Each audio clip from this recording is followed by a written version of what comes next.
থমকে থাকা অর্থনীতিকে সচল করাই হবে নতুন সরকারের সবচেয়ে বড় কাজ, যার জন্য মূল্যস্ফীতি কমানো, বিনিয়োগ ও কর্মসংস্থান বৃদ্ধিতে দিতে হবে বিশেষ নজর। এমন মত অর্থনীতিবিদ থেকে শুরু করে সকল শ্রেণী পেশার মানুষের। আর ব্যবসায়ীরা চান ব্যবসার সহজ নীতি ও সুন্দর পরিবেশ। সেই সাথে এলডিসি গ্র্যাজুয়েশন পেছানো ও ব্যাংক ঋণের সুদহার কমানোর দাবি জানিয়েছেন তারা।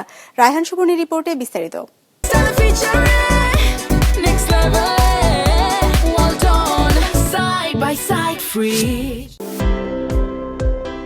পৃথিবীর প্রতিটি মানুষই যেন প্রত্যাশার পূজারী।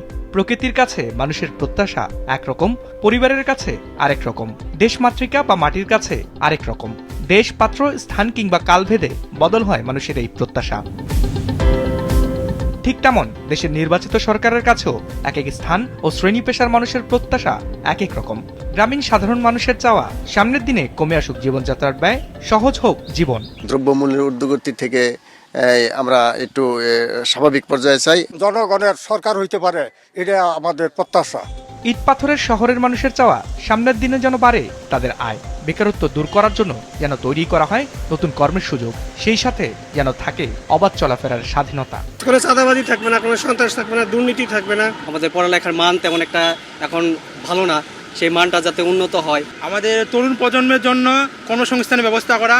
যে সরকারি এই সরকারি যে এটা করে দিমু, এটা করে দিমু, 22 টাকা কাট করে দিমু, কাট করে দিমু, তো কিছুই পাই না আমরা। চলাফেরার ক্ষেত্রে অনেক ধরনের সমস্যা ফেস করে থাকি, এগুলো থেকে যেন আমরা আরো সেফলি চলাফেরা করতে পারি।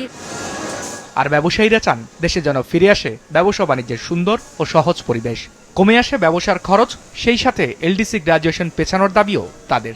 বর্তমান ব্যবসা বাণিজ্যের পরিস্থিতি, এই পরিস্থিতিতে উত্তরণের জন্য তাদের কাছ থেকে আমরা পলিসিগত সাপোর্ট চাইবো, এটা খুব স্বাভাবিক।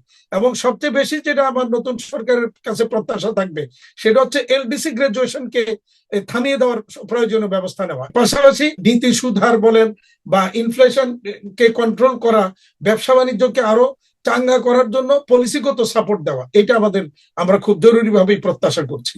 অর্থনীতিবিদরা বলছেন ঢিমেতালা চলা অর্থনীতিকে সচল করাই হবে নির্বাচিত সরকারের সবচেয়ে বড় কাজ, যার জন্য কমাতে হবে মূল্যস্ফীতি, বাড়াতে হবে বিনিয়োগ ও কর্মসংস্থান। প্রথমে হচ্ছে আমাদের মূল্যস্ফীতিটাকে নিয়ন্ত্রণ করা, বিনিয়োগ বান্ধব করা, যাতে দেশি এবং বিদেশি বিনিয়োগটা আসে।